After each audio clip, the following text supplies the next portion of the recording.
Bon, alors, prenons donc à l'heure cette audition, hein, c'est bien 18 heures. Absolument. Bon, très bien.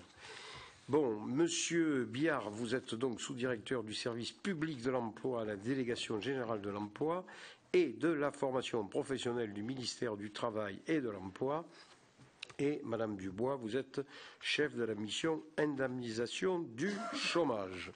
Alors d'abord, au nom de l'ensemble des collègues membres de cette mission, mais qui sont plutôt en ce moment sur le débat mariage des couples de même sexe, en leur nom collectif, donc je vous remercie d'avoir accepté notre invitation. Je vous souhaite en ces lieux la bienvenue.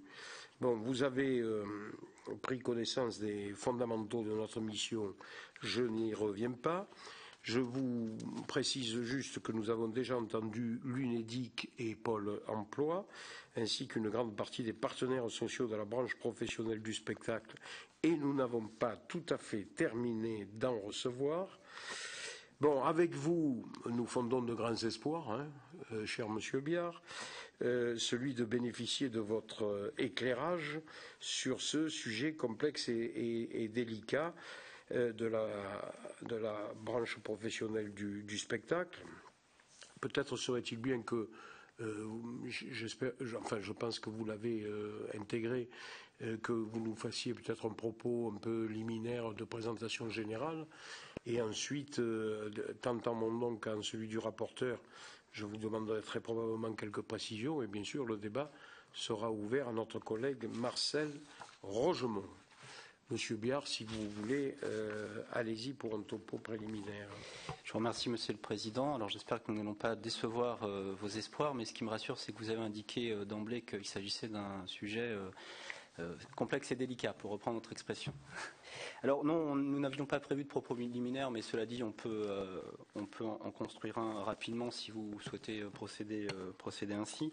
Peut-être qu'on peut, si ça vous convient, sans que ce soit trop long, commencer par rappeler le cadre général le descriptif des régimes d'indemnisation des intermittents, et puis ensuite aller vers peut-être des problématiques plus spécifiques, et puis envisager un éventail de préconisation, c'est un bien grand mot, mais à tout le moins d'orientation. On peut procéder comme ça si ça vous va. Alors peut-être que en commençant par des éléments qui sont bien entendu très très connus de vous, mais je crois que c'est pas inutile de planter tout de même le décor.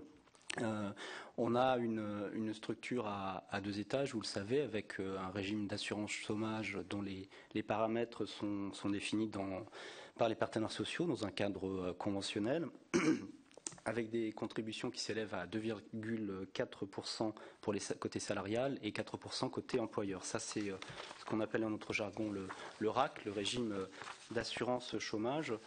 Je commence par là tout simplement parce que quand on attaque, si j'ose dire, quand on examine le sujet des intermittents du spectacle et de leur régime d'indemnisation spécifique, on est tout de suite tenté de faire d'établir des comparaisons avec le régime d'assurance chômage. Donc je crois que c'est bien de faire une petite géographie, mais je vous rassure, très très rapide.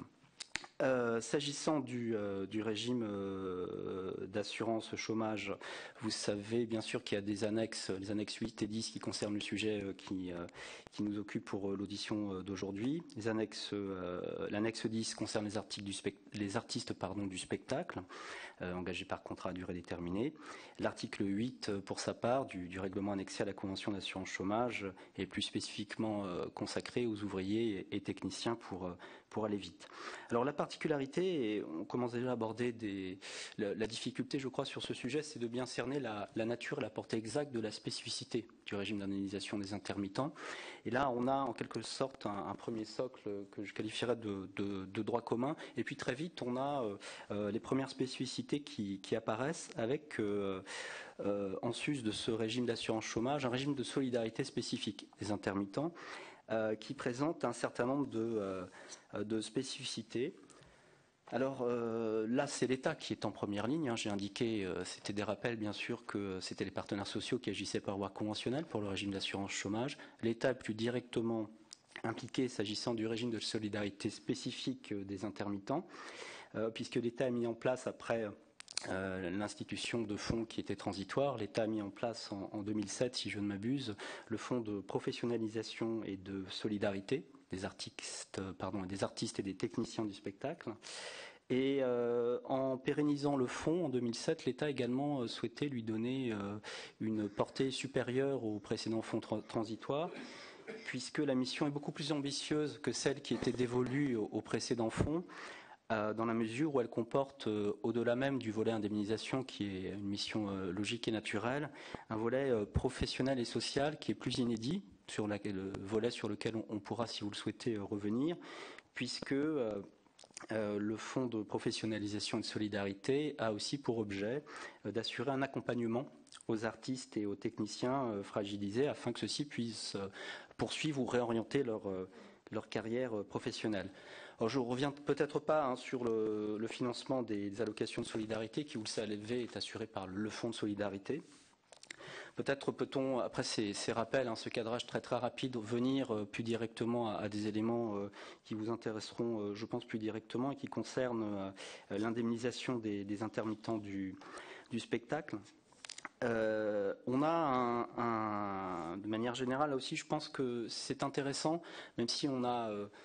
Notre approche peut vous sembler en première analyse un peu générale. On a le souci à la DGEFP de bien replacer ce régime spécifique dans le cadre général qui est celui de son environnement, c'est-à-dire de ne pas de pas avoir d'effet de myopie, de ne pas se centrer par trop sur sa seule spécificité. C'est vrai qu'il faut interroger sa spécificité, essayer de la décortiquer. Il y a un certain nombre de particularités, d'avantages aussi. On peut y revenir. Je pense par exemple aux conditions d'ouverture des droits qui sont plus favorables. Je pense aussi au taux de remplacement qui est supérieur à celui des bénéficiaires du régime général. Et puis, de manière peut-être encore plus directe, on peut penser au ratio prestation-contribution.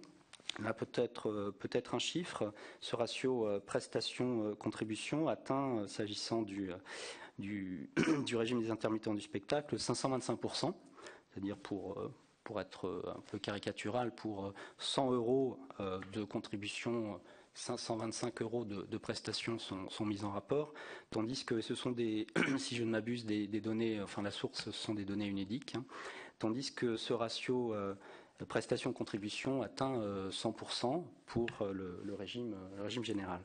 Donc voilà une première façon d'isoler les spécificités. Je disais qu'on est attentif au souci de replacer le régime des intermittents dans un cadre plus général.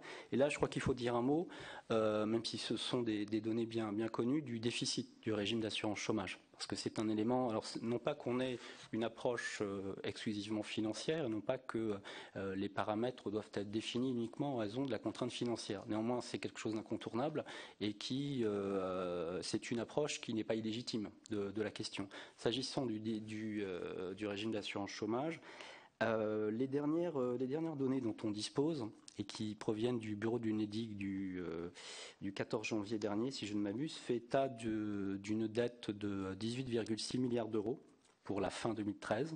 Ce sont les dernières prévisions de l'UNEDIC, et d'un déficit annuel de 5 milliards d'euros. Donc voilà le cadre général. Je souligne, c'est évidemment pas un scoop, si j'ose dire, que compte tenu à la fois du contexte général et des incertitudes sur la conjoncture à venir, ces prévisions ont été revues à la hausse par rapport aux précédentes données dont on pouvait disposer. Alors, dans ce cadre général, il y a deux éléments que nous tenons à souligner. D'abord, là encore, je ne vous apprends rien, c'est qu'il y a un élément de calendrier qui est lié à l'ouverture prochaine, au cours de l'année 2013, à l'automne prochain, pour être précis, de la négociation de la prochaine convention d'assurance chômage. On a eu en 2011 une nouvelle convention qui, peu ou prou, peut s'analyser comme une convention de transition, de continuité, qui n'avait pas marqué à tout le monde de rupture par rapport au précédent régime conventionnel. Ça se justifiait notamment par le souci de maintenir en l'état la couverture des droits offertes aux demandeurs d'emploi. La prochaine convention d'assurance chômage, enfin la négociation de la prochaine convention d'assurance chômage n'est pas sans lien avec le sujet des intermittents du spectacle, puisque compte tenu des données financières que je viens d'évoquer rapidement, les partenaires sociaux pourraient tout à fait décider de modifier, à tout le moins de discuter d'une modification des règles d'indemnisation en général, mais aussi des règles applicables aux annexes 8 et 10. Concernant donc directement les intermittents du spectacle. Donc c'est un sujet qui est susceptible de connaître en cours d'année un certain nombre d'évolutions. À ce titre, on peut relever que dans son rapport annuel de 2012, la Cour des comptes s'est penchée sur le sujet. Alors je la cite, la Cour des comptes a considéré que le système et le régime actuel des intermittents n'étaient pas soutenables, ce sont les termes qu'elle a utilisés. Et il y a, je crois, sans entrer dans le détail du rapport, il y a, je crois, une analyse qui résume assez bien la position de la Cour des comptes, qui met en rapport la contribution, entre guillemets, du régime des intermittents au déficit de l'assurance chômage pour 2010. C'est sur les données 2010 que la Cour des comptes a fondé son analyse. Et selon la Cour des comptes, le régime des annexes 8 et 10 représente environ un tiers du déficit de l'assurance chômage pour 2010. Alors même que les intermittents ne représentaient que 3% cette même année des demandeurs d'emploi en fin d'année. Donc on a là une comparaison assez simple et qui varie de 1 à 10 entre le pourcentage, le volume des intermittents dans le volume global des demandeurs d'emploi et puis leur contribution, entre guillemets, au déficit de l'assurance chômage. On peut, si on suit évidemment l'analyse de la Cour des comptes, on peut assez logiquement déduire que le déficit du régime d'assurance chômage est structurel et est dû en grande partie au régime particulier des annexes et donc aux règles qui sont établies par les annexes 8 et 10. Peut-être pour terminer ce rapide propos liminaire, on peut évoquer quelques pistes d'évolution des dispositifs d'indemnisation des intermittents du spectacle, avec évidemment les réserves d'usage, parce qu'il ne faut pas oublier, on en a conscience en tant qu'administration d'État, c'est que l'État dispose, le régime d'assurance chômage, est un régime conventionnel, où ce sont les partenaires sociaux qui déterminent les paramètres et les règles d'indemnisation. C'est évidemment un élément absolument incontournable. Pour autant, on peut suggérer peut-être quelques pistes, et peut-être en avez-vous vous-même d'autres à discuter avec nous, je ne sais pas. Alors il y a quelque chose qui surgit assez naturellement compte tenu de l'actualité, je pense à l'ANI, à la signature, à la conclusion de la négociation sur la sécurisation de l'emploi et à l'ANI du 11 janvier dernier. Cette ANI prévoit, vous le savez, un dispositif de majoration de la cotisation d'assurance chômage des contrats à durée déterminée. Ça intéresse directement notre sujet puisque je n'ai pas eu le temps dans ma petite présentation de le rappeler, mais c'est bien connu. Le régime des intermittents est en grande majorité dominé par ce qu'on appelle les CDD dits d'usage, qui sont prévus par le Code du travail. Or, si on analyse les clauses de l'ANI du 11 janvier, on voit qu'il a prévu un principe de modulation des cotisations des employeurs. Et ce qui est intéressant, c'est que s'il y a certaines exclusions en matière de CDD, avec notamment l'exclusion des CDD de remplacement ou des CDD saisonniers, en revanche, les CDD d'usage que j'évoquais ne sont pas exclus, ce qui peut affecter très directement notre sujet des intermittents. Alors, pour être précis, au lieu de 4%, chiffre que j'évoquais précédemment, la cotisation patronale passerait à 7% pour les CDD de moins d'un mois et à 5,5% pour les CDD dont la durée serait comprise entre 1 et 3 mois. Ce qui veut dire que, de manière mécanique, si j'ose dire, la majeure partie des contrats d'usage conclus dans le secteur du spectacle vivant et enregistré seraient concernés par ce principe de modulation des contributions. Donc ça nous permet, à notre sens, c'est déjà bien qu'évidemment il soit trop tôt pour avoir le moindre recul sur la façon dont ces dispositions pourraient être mises en œuvre. Il nous semble déjà qu'il y a là une première ligne directrice qu'on peut à tout le moins interroger, c'est l'augmentation des cotisations des employeurs et leur modulation en fonction de l'intensité du recours au travail intermittent. Par ailleurs, on peut évoquer les efforts qui ont été accomplis en matière de lutte contre la fraude. Je voudrais rappeler que depuis la création de Pôle emploi, une direction spécifiquement dédiée à la prévention des fraudes a été constituée. Et cet effort organisationnel a été poursuivi par un renforcement des prérogatives des agents de Pôle emploi en charge de la prévention des fraudes. C'est ainsi, vous le savez, qu'ils peuvent désormais être assermentés et agréés. Ce sont sur le fondement de dispositions issues de la loi LOPSI, d'orientation et de programmation pour la performance de la sécurité intérieure.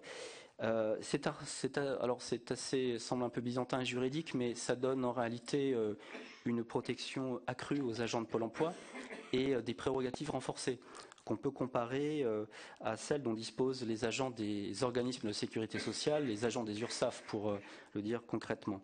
Et ils peuvent ainsi tout à fait valablement établir des procès-verbaux en cas d'infraction aux dispositions du Code du travail. Donc c'est un élément certes juridique, il ne faut pas se méprendre, il y a la règle de droit et il y a le souci d'assurer son effectivité, c'est une chose, mais si on ne structure pas l'effort avec une direction de la prévention des fraudes et si on ne donne pas aux agents en charge du contrôle des moyens juridiques pour établir des procès-verbaux, il est évident qu'on a moins de chances d'assurer l'effectivité de cette action contre la fraude. Voilà quelques pistes qu'on peut évoquer à ce stade. Peut-être qu'on peut ouvrir la discussion, sauf si vous voulez que je poursuive sur tel ou tel thème. Merci. On va essayer avec Monsieur Rogemont de vous faire compléter votre propos.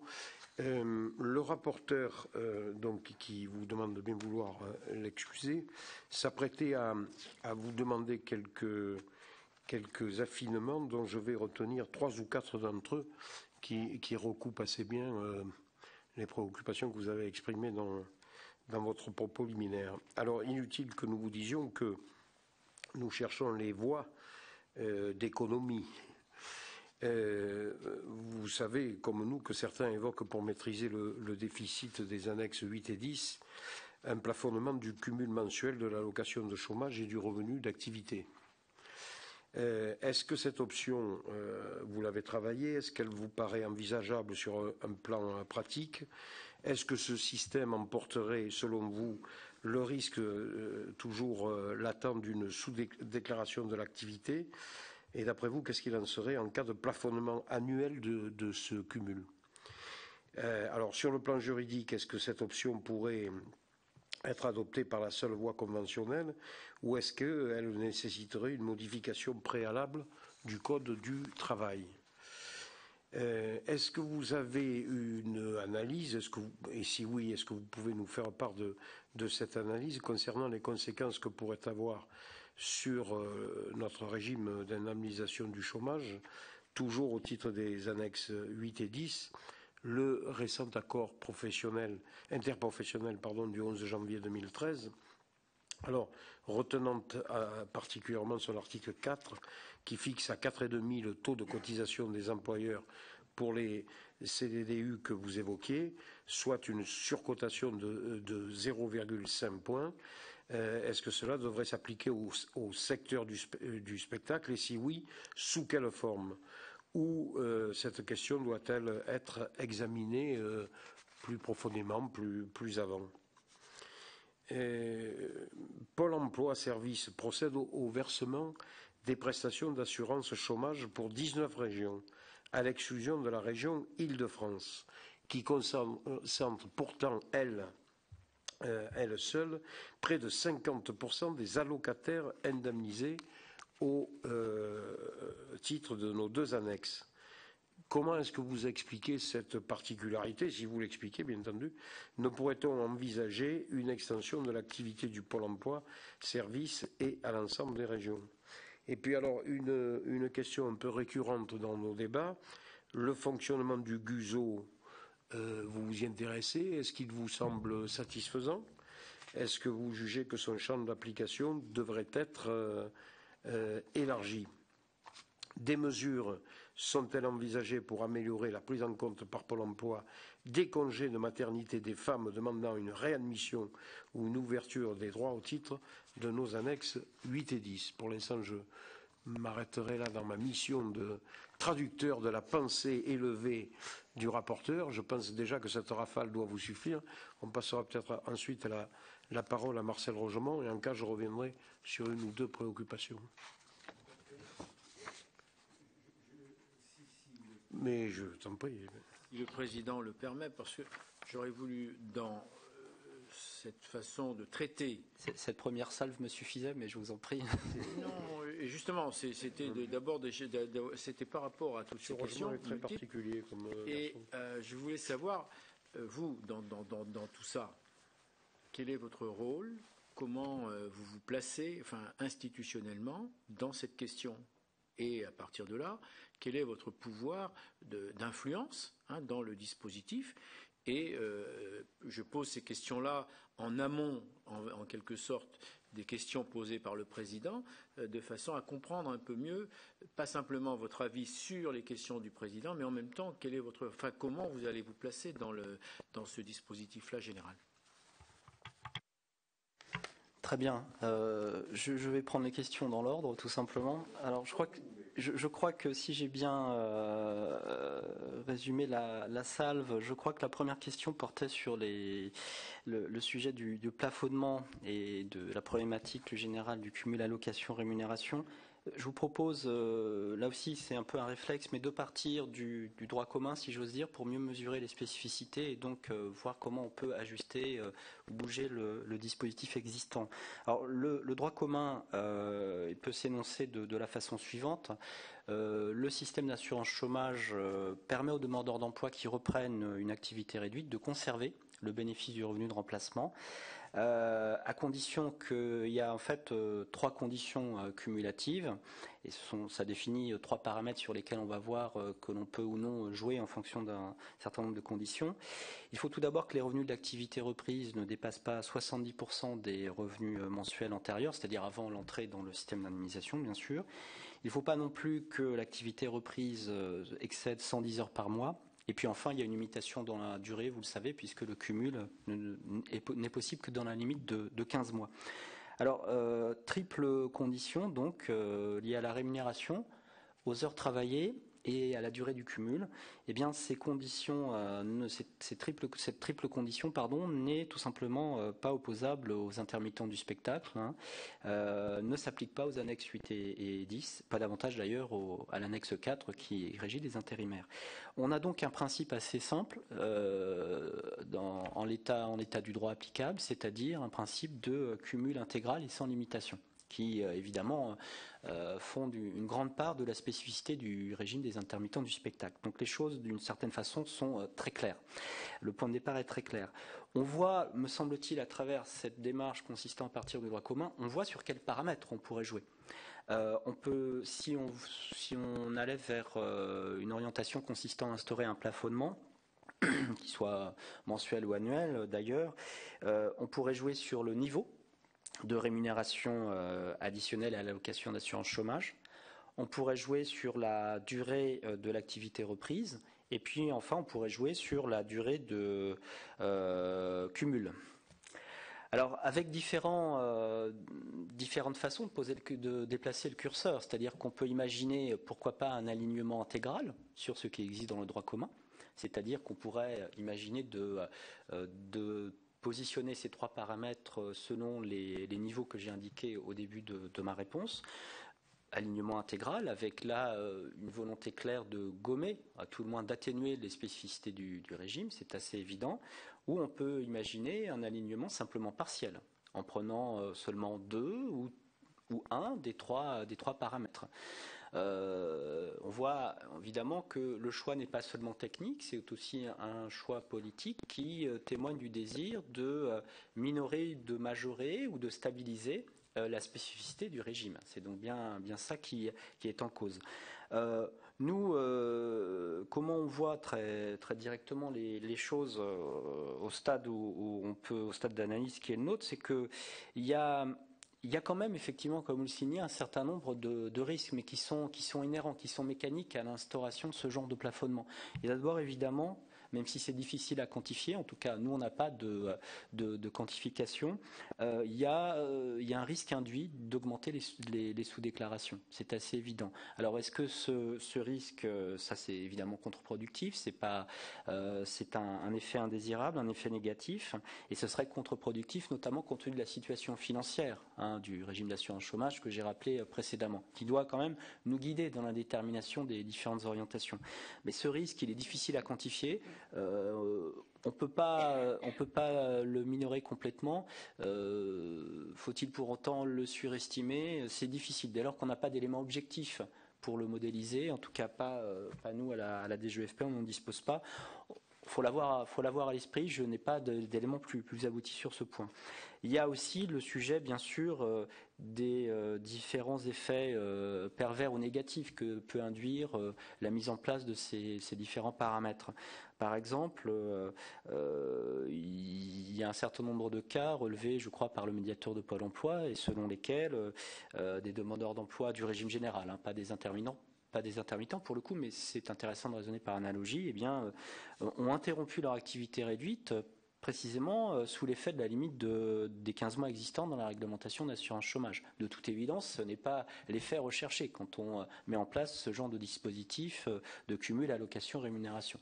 Là aussi, il y a un risque induit, évident, mécanique, difficile à quantifier. Ou alors, il faudrait, pour poursuivre l'analogie, le quantifier sur la base de la situation existante dans le régime, disons, de droit commun, et puis essayer d'extrapoler pour le modéliser si l'on faisait une simulation liée à l'instauration d'un plafonnement pour le régime des intermittents. Je crois que, sans vouloir botter en touche, je crois qu'on voit bien sur quel levier on peut agir. Il faut sans doute avoir les idées claires sur le degré de spécificité du régime qu'on souhaite conserver, maintenir, sanctuariser, et à partir de là, essayer de modéliser pour neutraliser le plus possible les risques. Et c'est cette modélisation, cette quantification qui permettra de procéder à un alignement soit intégral, soit partiel, à tout le monde de définir le bon niveau des 3 paramètres. Alors, c'est pas une réponse forcément très satisfaisante. C'est heureusement plus simple, me semble-t-il, sur le plan juridique, où là, on y voit peut-être plus clair. À notre sens, mais sous réserve d'une meilleure analyse, mais à notre sens, si on allait vers la solution que vous évoquez, il n'y aurait pas de difficulté juridique particulière. Là aussi, si on reprend le droit commun, bien tout simplement, c'est un choix qui relèverait de la négociation des partenaires sociaux, étant précisé que le Code du travail, je n'ai plus l'article précis en tête, mais pose un principe général autorisant le cumul entre le revenu de remplacement et d'autres revenus, charge pour les partenaires sociaux de déterminer avec la précision requise les conditions et les limites éventuelles de ce cumul. Donc ça serait juridiquement assez simple pour le coup, mais toute la difficulté est plutôt de bien doser les différents paramètres. Voilà à ce stade notre analyse sur ce sujet. Je crois que la question qui suivait, c'était celle des conséquences qu'on peut tirer de l'ANI du 11 janvier, si j'ai bien suivi. Alors là, je l'ai évoqué déjà dans mon propos liminaire, et à ce stade, nous, c'est le point qui nous a alertés principalement. Si on veut essayer d'apprécier les conséquences, les incidences de cette ANI sur les intermittents du spectacle, c'est le dispositif de modulation et de majoration de la cotisation d'assurance chômage des CDD qui s'impose. C'est là vraiment d'ailleurs je l'ai identifié tout à l'heure comme un levier potentiel assez évident, assez naturel. J'ai indiqué tout à l'heure que les CDD d'usage n'étaient pas exclus de ce principe de modulation, à la différence des CDD de remplacement ou des CDD saisonniers. Donc il y a là très clairement une marge de manœuvre assez intéressante, sachant que le secteur du spectacle utilise très largement, vous le savez bien, les CDD d'usage. Donc on voit bien là le lien direct et la portée entre guillemets opérationnelle de cette disposition de l'ANI. Donc le secteur du spectacle au sens large pourrait être très majoritairement concerné compte tenu de sa sociologie, de l'utilisation des CDD d'usage par ces dispositions. Je crois qu'après, vous avez évoqué notre point de vue ou notre vision de Pôle emploi-service, me semble-t-il, et ensuite c'était le GUSO, hein, c'est bien ça. Alors sur Pôle emploi-service, alors vous le savez, hein, Pôle emploi-service est issu suite à la fusion ANPE-ACDIC et à la création de Pôle emploi. Les ACDIC étant dissoutes, il y avait un groupement des ACDIC de la région parisienne qui a été intégré dans le réseau de Pôle emploi et qui a été rebaptisé Pôle emploi-service à partir du début de l'année 2009. C'est un établissement national distinct de la direction générale de Pôle emploi et qui compte un peu moins de 550 salariés. Nous, notre point de vue sur Pôle emploi-service, il se fonde sur une première enquête nationale qui a été réalisée à l'automne 2011 et qui a été menée précisément en direction des intermittents du spectacle et portant sur la qualité de service de Pôle emploi-service. Alors cette enquête, faut entrer dans le détail pour bien apprécier la portée des résultats avant de donner les chiffres bruts. Le taux de réponse est un peu supérieur à 28% sur un échantillon de près de 9200 allocataires.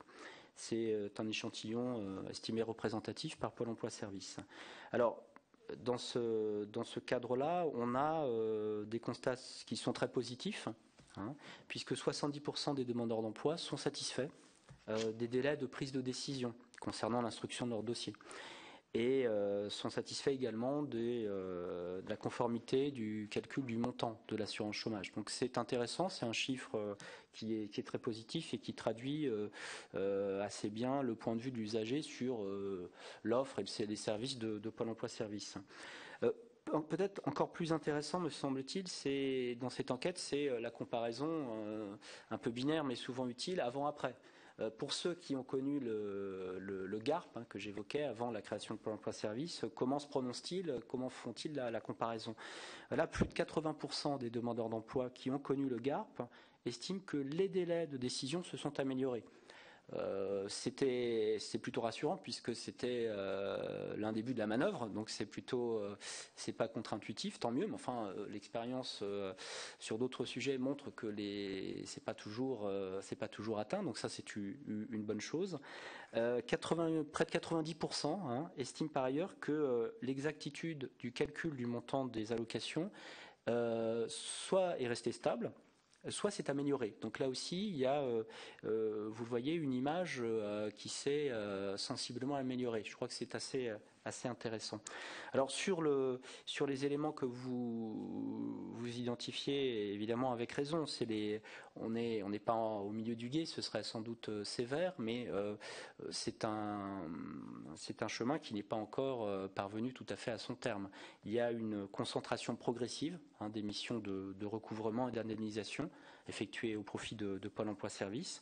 C'est un levier intéressant qui, on le voit à travers cet indicateur certes imparfait, mais néanmoins intéressant puisqu'il traduit le point de vue de l'usager. On voit que c'est aussi un gage d'efficacité.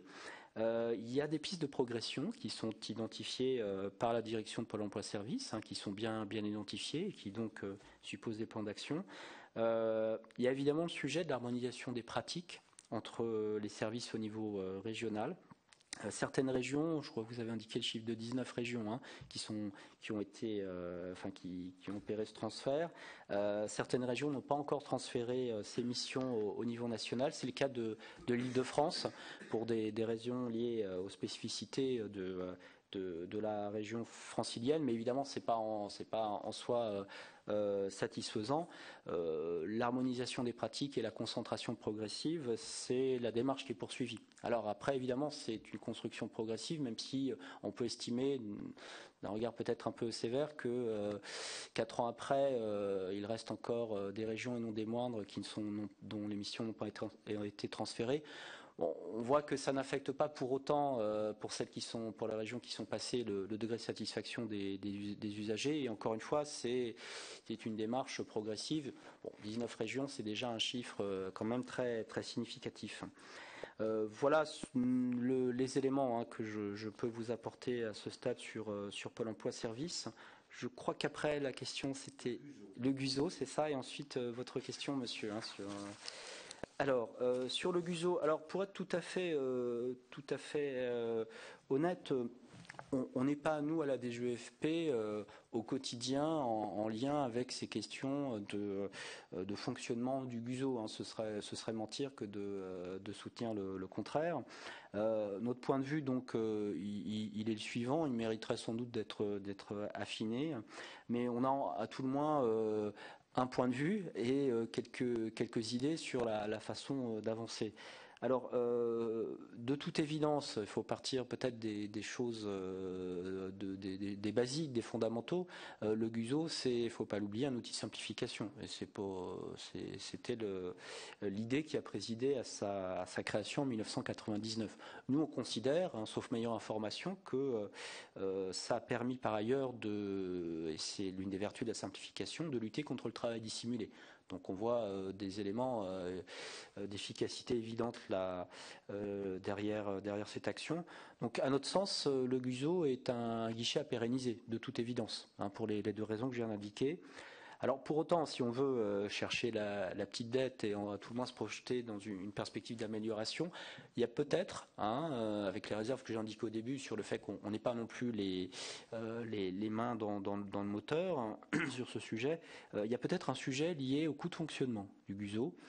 Il nous semble qu'il y a des coûts importants qui s'expliquent par deux éléments qu'on a identifiés à ce stade. D'abord, le fait que les employeurs qui utilisent le GUSO sont très majoritairement constitués par des petites structures. Près de 50% d'associations, 30% de particuliers. Et ces petites structures emploient des salariés intermittents, mais de manière très ponctuelle ou sur des périodes très courtes. Alors, mécaniquement, c'est inévitable, une partie très importante de l'activité du GUSO correspond à la gestion de périodes d'activité très courtes. Et ça entraîne une multiplicité d'actes de gestion qui nécessitent des moyens humains importants et peut-être disproportionnés par rapport aux périodes d'activité elles-mêmes très courtes. Ça, c'est le premier facteur explicatif du fait que la maîtrise des coûts de fonctionnement pourrait être améliorée. Le deuxième constat qu'on fait sur ce sujet, c'est que les coûts de fonctionnement du GUSO ne sont pas, au jour d'aujourd'hui, couverts par les ressources perçues, et notamment au titre des frais de gestion. Et il nous semble qu'à ce sujet, les frais de gestion, sauf erreur, sont fixés à 4,5%, alors que pour couvrir, d'après nos calculs, les coûts réellement engagés par le GUSO, ils devraient être fixés à 9%. Après, c'est-à-dire, ça traduirait un doublement. Alors après, il y a peut-être, là je reste prudent, parce qu'il y a peut-être une raison technique qui rend irréaliste le doublement des frais de gestion, mais c'est simplement un élément que nous avons identifié pour nourrir un peu la réflexion.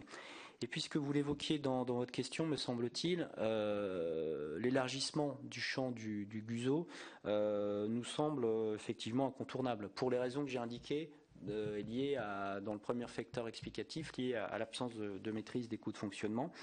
Il faut élargir le champ des employeurs, oui, justement pour contrer l'effet négatif lié aux petites structures.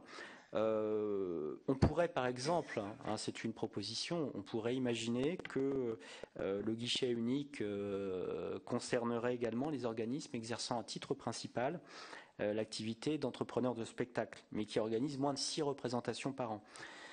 L'idée, à titre principal, c'est d'aller au-delà du simple occasionnel, mais tout en le conservant, bien évidemment. Essayer d'élargir la notion de spectacle occasionnel, avec vous voyez, des entrepreneurs de spectacle qui organisent moins de 6 représentations par an.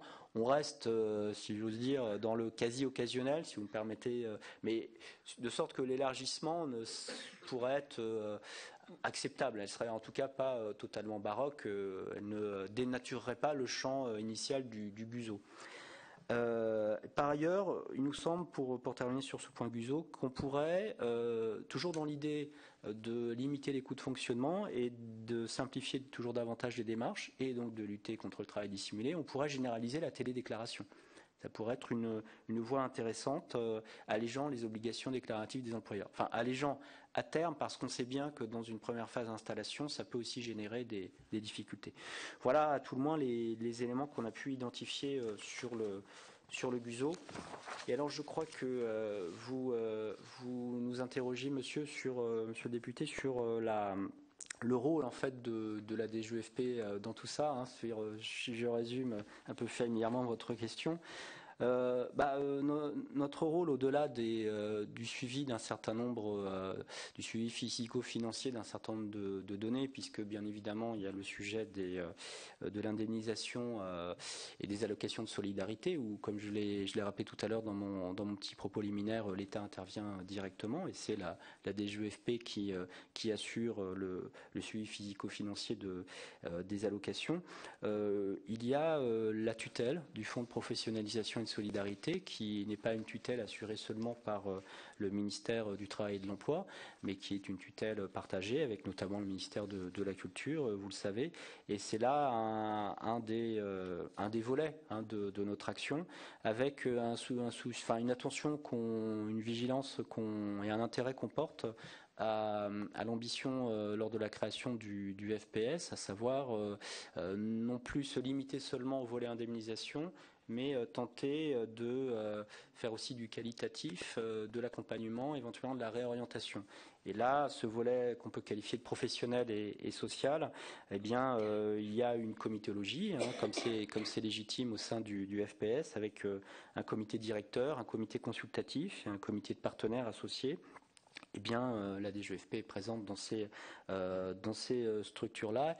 Et pour aller vite et pour résumer l'orientation générale, l'idée, on a des retours sur ce qui est fait par le Fonds de professionnalisation et de solidarité en matière d'accompagnement et d'orientation, mais c'est encore, non pas artisanal, ce serait trop sévère, mais c'est encore un peu au fil de l'eau, un peu ponctuel. Il n'y a pas encore de suivi suffisamment systématique. Et c'est ce suivi systématique qu'on souhaiterait porter. Voilà à grands traits un exemple de l'action que l'on peut mener. Voilà, je ne sais pas si j'ai oublié quelques éléments dans votre... Il y a une faute quelque part. Ou c'est vous qui l'avez oublié, ou c'est moi qui ai été distrait, mais les congés maternité. Je savais bien que je n'avais pas été complet, vous avez raison, tout à fait. Alors, sur ce sujet donc des maternitantes, comme on les appelle, en effet, oui. Alors, la difficulté pour aller de plein pied au cœur du sujet, la difficulté, c'est que le congé maternité, qui est une période de suspension du contrat de travail, pose une difficulté lorsque le congé maternité intervient en dehors de tout contrat de travail. Il n'y a pas de difficulté en termes d'indemnisation du chômage, il n'y a pas de difficulté en termes de prise en charge par la sécurité sociale quand on est dans le cadre du contrat de travail. En dehors de tout contrat de travail, la période de congé maternité, elle peut être retenue. Alors il y a une règle posée, c'est à raison il y a une équivalence en quelque sorte. C'est à raison de 5 heures de travail par jour dans le calcul de la filiation pour l'ouverture des droits. Mais la condition, c'est que cette période de congé maternité doit correspondre aux conditions posées par un autre champ législatif et réglementaire, c'est le Code de la sécurité sociale. Et il doit donc y avoir une prise en charge par la sécurité sociale. Et donc, du point de vue de l'assurance chômage, le congé maternité des intermittents du spectacle, donc relevant des annexes 8 et 10, peut être assimilé à du temps de travail, à raison, je rappelle l'équivalence de 5 heures par jour, qu'il intervienne pendant le contrat de travail ou en dehors du contrat de travail, à la condition d'être pris en charge par la sécurité sociale. Donc c'est ça l'élément, la clé de voûte en quelque sorte de l'application de cette réglementation. Et c'est cette condition qui peut soulever un certain nombre de problèmes. Alors, c'est pas là non plus pour botter en touche, mais j'indique quand même que c'est pas la DGEFP qui est en charge directement de cette question de la prise en compte du congé maternité non indemnisé par la sécurité sociale. C'est bien sûr la direction de la sécurité sécurité sociale et les services de l'UNEDIC et de Pôle emploi, mais évidemment, on s'intéresse de près à ce sujet. Si l'on veut résumer les travaux actuellement menés par la direction de la sécurité sociale, ces travaux visent de manière générale à mieux prendre en compte les professions, disons, à caractère discontinu, ce qui s'intègre avec la problématique de votre mission, bien sûr. Et ça va dans le bon sens, c'est-à-dire dans le sens d'une meilleure prise en charge des périodes de congé maternité par le régime d'assurance chômage. La direction de la sécurité sociale a, sur cette base, engagé une réflexion pour étudier les modalités de prise en charge de la période des congés, même dans l'hypothèse que j'indiquais où le congé n'est pas indemnisé par la sécurité sociale. Alors je dois dire que le sujet n'est pas encore stabilisé, mais il y a des avancées.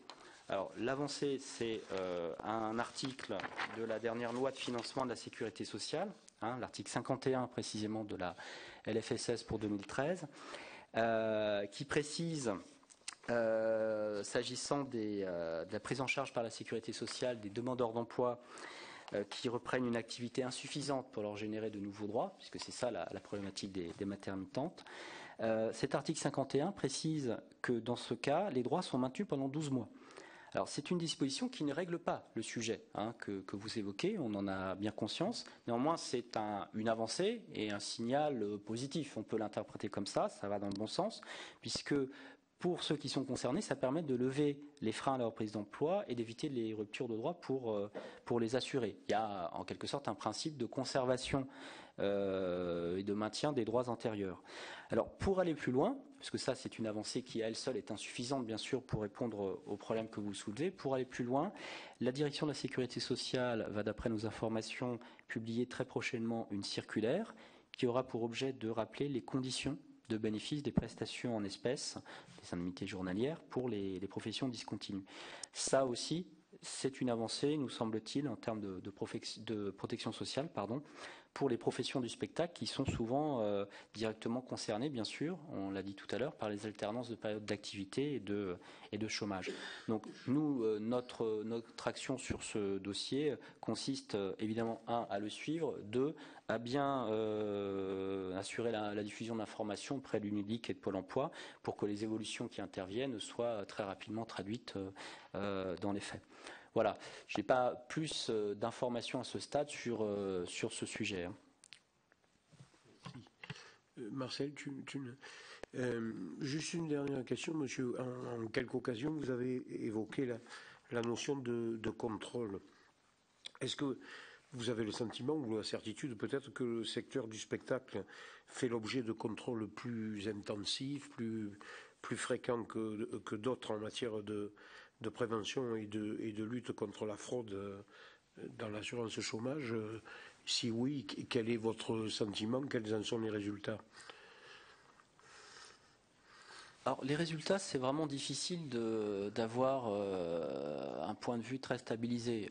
Oui, de toute évidence, il y a des contrôles. J'évoquais... Mais plus intensifs que dans d'autres domaines ou... Alors, plus intensif, à tout le moins proportionné, me semble-t-il, à l'existence d'un risque. Il y a, à notre sens, un arsenal, désolé d'employer ce mot un petit peu répressif, mais voilà, c'est la commission de la défense, donc puis on a parlé de Salve tout à l'heure, donc je suis en quelque sorte dans l'ambiance. Mais oui, il y a, enfin, ma première ligne de réponse est institutionnelle, mais c'est pas, ça me paraît pas innocent. Quand j'évoquais la constitution d'une direction de la prévention des fraudes à Pôle emploi, quand j'évoquais les sujets d'assermentation des agents de Pôle emploi, ce n'est quand même pas complètement innocent que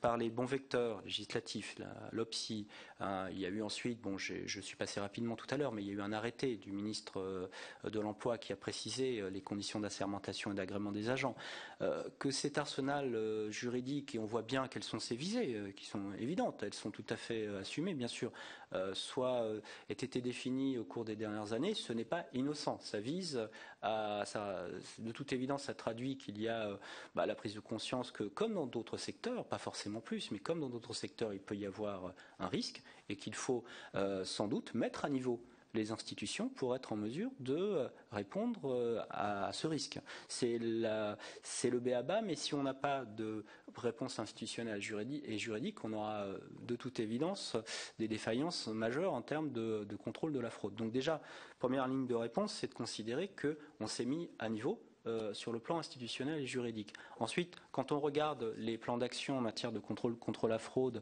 de la DNLF ou plus encore de Pôle emploi, on s'aperçoit que le secteur des intermittents du spectacle est bien ciblé. Il n'est pas oublié, pas forcément en tête de liste. Il y a, je crois, pas forcément une suspicion généralisée sur le secteur, mais à tout le moins, il est intégré dans les plans d'action, et ça me paraît logique.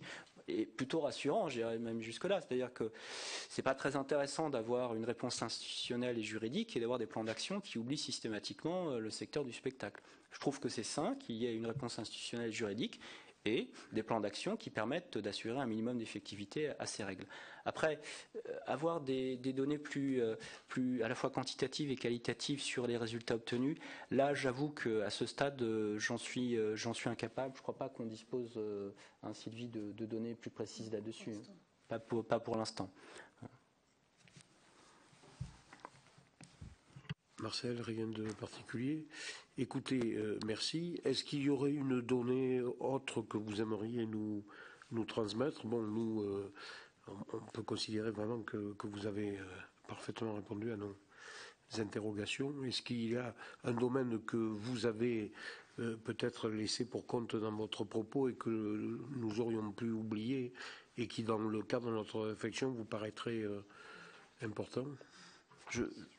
À brûle pour point, je crois pas. Je crois qu'on a balayé les grandes problématiques. On peut en revanche, si c'est utile pour votre mission, vous envoyer des compléments papier. Je pense à des éléments sur le GUSO, au rapport d'activité de Pôle emploi service. Je ne sais pas ce dont vous avez besoin, mais on peut vous envoyer une documentation pour compléter, étayer, préciser. Ça, c'est tout à fait possible. Il me semble qu'on a balayé les... Je suis entouré de 2 papivores extraordinaires. Ah bon, ça fait alors je 4 fais des heureuses. Qu'elles engrangent et comme on ne sait pas où, on pense qu'elles les dévorent après les avoir lues. Alors, envoyez toujours, elles ont une capacité extraordinaire. Donc... Les notes que vous avez là, oui, on peut également vous les transmettre, bien entendu, ça va de soi, oui. Je pense que c'est dans la synthèse des questions que vous avez évoquées et dans les réponses que vous avez apportées, c'est probablement là qu'on aura bien sûr. plus d'intérêt. Bien sûr, bon, on vous envoie le tout. Moi, je pense qu'on les a plus ou moins, non, je sais pas. Enfin, je pense. Hein, c'est plus. Très bien. Enfin, je parle pour les 2 papivores. Enfin, ce sont des mammivores. Enfin, je ne sais pas comment dire, hein, parce que comme on est sur le mariage, je ne sais plus quoi dire. Hein. Mais bon. Quand même, juste une petite question de compréhension. Je comprends bien qu'il peut y avoir dans le cumul, enfin le regard du cumul et indemnité, une sous-évaluation pour les déclarations, mais à ce moment-là, ça va diminuer les droits à venir. Une sous-déclaration des revenus et comme aujourd'hui, il n'y a pas assez de recettes par rapport à la dépense. Si on diminue légèrement la recette parce qu'il y a une sous-déclaration, il y aura un gain plus important sur vous comprenez ce que je veux dire, sur les prestations données. Si le rapport est de 1 à 5, si vous perdez 1 euro dans la déclaration, mais que vous gagnez 5 euros en dépenses, enfin, c'est pas exactement ça, parce que je pense que le système, je comprends bien qu'il y a un ajustement, mais quand même, marginalement, je ne sais pas si c'est... Est-ce que ma question est pertinente? Première chose. Et deuxièmement, si elle est pertinente, vous mettez le curseur entre 1 et 2, 1 et 4, 1 et 5? La question est, oui, évidemment pertinente. C'est vrai qu'il y a un arbitrage individuel, c'est sûr. Ah oui, heureusement. J'ai senti passer le vent du boulet, vous voyez. Hein. Non, c'est vrai qu'il y a un arbitrage individuel, mais c'est le principe même de la sous-déclaration. C'est-à-dire qu'il y a souvent une vision de court terme qui fait qu'on sous-déclare. L'arbitrage purement rationnel et prenant en compte les incidences à moyen et long terme n'incite pas forcément à la sous-déclaration. Pour autant, on constate, il y a un élément factuel, c'est le mur de la réalité, on constate qu'il y a des sous-déclarations. Donc c'est intéressant. Les agents économiques ne sont pas toujours parfaitement rationnels. Vous conviendrez avec moi qu'à ce moment-là, c'est intéressant pour l'UNEDIC. In fine, oui, mais pas forcément pour le demandeur d'emploi. Oui. Je parlais de ça, c'est parce que c'est deux ou troisième fois qu'on aborde cette question-là. Mais il faut regarder, enfin, il faudrait approfondir cette question-là pour comprendre, parce que c'est une proposition qui est faite qui semble être faite par beaucoup de personnes, et donc on se dit tiens, c'est peut-être intéressant. Et puis on commence à mettre sur le devant de la scène quelques risques qu'il y a par rapport à ce dispositif. Mais il faudrait bien analyser l'ensemble du dispositif, parce que, encore une fois, la cotisation versée par l'employeur et salarié par rapport à ce qui est versé, si le rapport, comme vous le dites, est de 1 à 5, une sous-déclaration de 1, mécaniquement, apporte une recette en dépenses ultérieures supérieure à 1. Je ne dis pas que ce soit 5, puisque je comprends bien que dans la...